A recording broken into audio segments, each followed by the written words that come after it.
রহমানির রহিম। Build engineering and কনস্ট্রাকশনের পক্ষ থেকে আমি ইঞ্জিনিয়ার হৃদয় আছি আপনাদের সাথে। আশা করি সবাই ভালো আছেন। ডাইনামিক অ্যানালাইসিসের পার্ট 11-এ আপনাদেরকে স্বাগতম। এখন শুরু করব পার্ট 11। তো এর আগের ভিডিওতে আমরা স্টেপ 2 শেষ করেছিলাম। আমি আসলে অ্যাকচুয়ালি চাইলে এই জিনিসটা 5 মিনিটের মধ্যে শেষ করে দিতে পারতাম, কিন্তু আমি দুইভাবে প্রায় 5-6টা ভিডিওর মাধ্যমে এই স্টেপটা শেষ করছি, হ্যাঁ, ইন ডিটেলস একেবারে, যাতে করে সবাই সব কিছু বিস্তারিতভাবে বুঝতে পারে আর কি। তো যাই হোক, আপনারা যদি দেখে না থাকেন পূর্ববর্তী পর্বগুলো, তাহলে দেখে আসবেন। এখন আজকে আমরা শুরু করবো স্টেপ 3। স্টেপ 3তে আসলে এখানে বলা যায় এইখানে একটার মধ্যে 2টা স্টেপ, হ্যাঁ। এখানে আমাদের প্রথমে যেটা করবো সেটা ইনক্লুড পি ডেল্টা, হ্যাঁ। পি ডেল্টা ইফেক্টটা আমরা যদি আমাদের বিল্ডিংগুলো যদি পি ডেল্টা ইফেক্ট থাকে, সেটা যাতে ডাইনামিক অ্যানালাইসিসের সময় কনসিডার করে, সেজন্য আমরা এখানে পি ডেল্টাটাকে আমরা এখানে ইনক্লুড করে দিব। ওকে, তাহলে সেটা ইনক্লুড করার জন্য আমরা কী করব, এখানে আমরা যাব ডিফাইনে গিয়ে এই যে পি ডেল্টা অপশন আছে এখানে, এই যে পি ডেল্টা অপশন, হ্যাঁ। পি ডেল্টা অপশনে গিয়ে আমরা এখানে যদি নাম দিই তাহলে এটা কনসিডার করবে না পি ডেল্টা ইফেক্ট। আর যদি আমরা এখানে 3ভাবে দিতে পারি, নাম দেওয়া মানে নাই আর কি, বা পি ডেল্টা ইফেক্ট নাই বিল্ডিংয়ের, এরকম কিছু একটা। আর যদি ইফেক্ট থাকে তাহলে সেটাকে আমরা 2ভাবে কনসিডার করতে পারি। একটা হলো নন আইটারেটিভ বেসড অন মাস, হ্যাঁ, আর আরেকটা হলো আইটারেটিভ বেসড অন মাস। তো আমরা এই 2ভাবে দিতে পারি, যেভাবেই দেন সমস্যা নেই।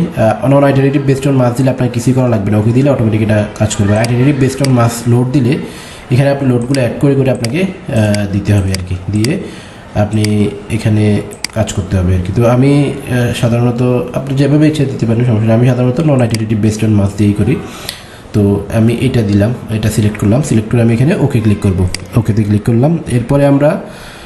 এরপরে গিয়ে আমরা এইখানে আসবো, এই যে ডিফাইন মোডাল কেস, হ্যাঁ। মোডাল অ্যানালাইসিস আমরা করি ডাইনামিক অ্যানালাইসিসের, মানে ডাইনামিক অ্যানালাইসিসটা একটা মোডাল অ্যানালাইসিস। এটা নিয়ে আমি বিস্তারিত একদম প্রথম দিকের ভিডিওগুলোতে আলোচনা করেছি, mode shape, modal analysis, modal mass, এগুলো নিয়ে, হ্যাঁ। তো আপনারা যদি এইগুলা না জানেন, পূর্ববর্তী ভিডিওগুলো দেখতে পারেন। ওকে, তাহলে মোডাল কেস আমরা এখন ডিফাইন করব। তো মোডাল কেস ডিফাইন করার জন্য আমরা চলে যাবো এই ট্যাবসে, এখান থেকে আমরা ডিফাইন, এখানে আমাদের মোডাল কেস নামে একটা অপশন দেখবেন, এই যে মোডাল কেসেস, হ্যাঁ। এই মোডাল কেসে গেলে আমাদের এখানে একটা অপশন আছে, এখানে আমরা এই অ্যাড নিউ কেসে যাওয়ার পর এই যে, অথবা আমরা যেটা আছে এটাকে মডিফাই করেও আমরা ইউজ করতে পারি, এটাই আর কি, হ্যাঁ, মোডাল কেস। ওকে, তো এখানে আমাদের এটা আমরা মোডাল রাখবো টাইপ, আর এখানে মোডাল কেস সাবটাইপ।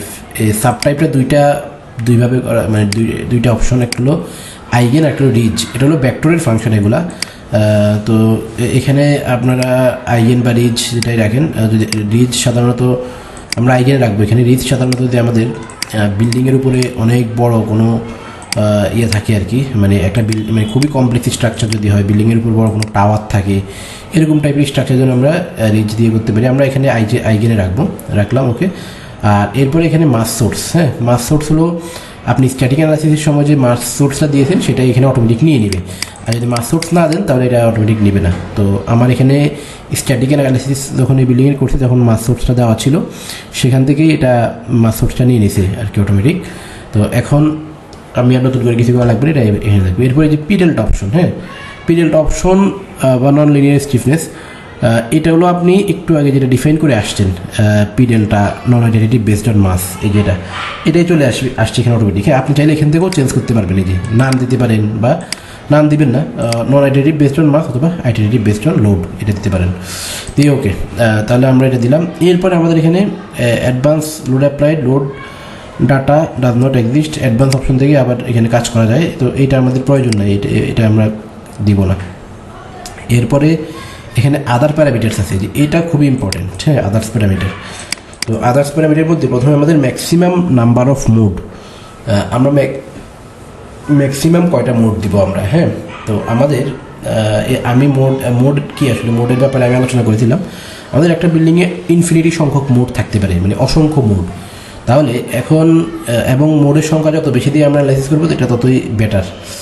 তো আমাদের বিএনপিসিতে একটা শর্ত আছে, আমাদের হলো মোডের সংখ্যা আমাদের ততক্ষণ পর্যন্ত বাড়াতে হবে যতক্ষণ না পর্যন্ত আমাদের টোটাল 90% মাছ পার্টিসিপেট করে অ্যানালাইসিসের সময়। এই যে আমি এখানে একটা শর্ত আছে, যে এই যে check modal participation mass ratio, এই যে the analysis shall include a sufficient number of mode, এই যে the analysis shall include a sufficient number of mode to obtain combined modal mass participation at least 90%।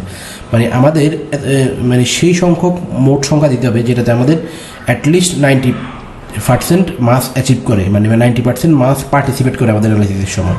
তো এখন আমরা তো আসলে অ্যানালাইসিস দেওয়া ছাড়া বলতে পারবো না যে আমাদের 90% মাস অ্যাচিভ হয়েছে কি না।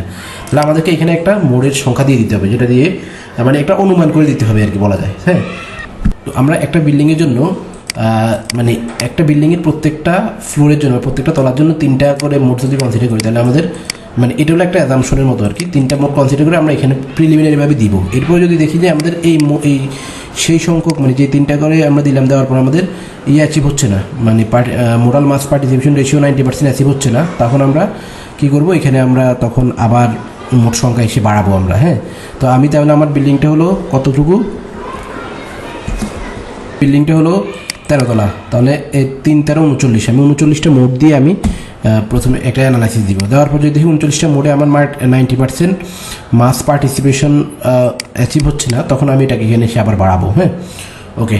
এরপরে মিনিমাম নাম্বার অফ মোড 1 থাকবে। ওকে, এখানে আর কোনো কিছু আমাদের চেঞ্জ করার দরকার নেই, এখানে আমাদের কাজ এতটুকুই। এখন আমরা ওকে দিব, তাহলে আমাদের মোডাল কেস ডিফাইন করা হয়ে গেছে। এই যে মোডাল কেস ডিফাইন করা হয়, 3 নাম্বার স্টেপ পর্যন্ত আমাদের শেষ। এরপরে হলো আমাদের 4 নাম্বার স্টেপ, সেটা হলো আমাদের defines response spectrum load case. Response spectrum load কেসটা আমরা পরের স্টেপে এবং পরের ভিডিওতে সেটা আমি দেখাবো। তো আজকের ভিডিও এতটুকুই। আজকের ভিডিওটি দেখে যদি আপনি ন্যূনতম কোনো কিছু শিখে থাকতে পারেন বা ভিডিওটি যদি ভালো লেগে থাকে, তাহলে আমাদের চ্যানেলে সাবস্ক্রাইব করে বেল আইকনে ক্লিক করে রাখুন। আর যদি স্ট্রাকচারাল ডিজাইনের যে কোনো কোর্স করার জন্য আমাদের সাথে যোগাযোগ করতে পারেন, যে কোনো ধরনের স্ট্রাকচার ডিজাইন করার জন্য আমাদের সাথে যোগাযোগ করতে পারেন। তো পরবর্তী ভিডিও পর্যন্ত সবাই ভালো থাকুন, সুস্থ থাকুন। ধন্যবাদ সবাইকে।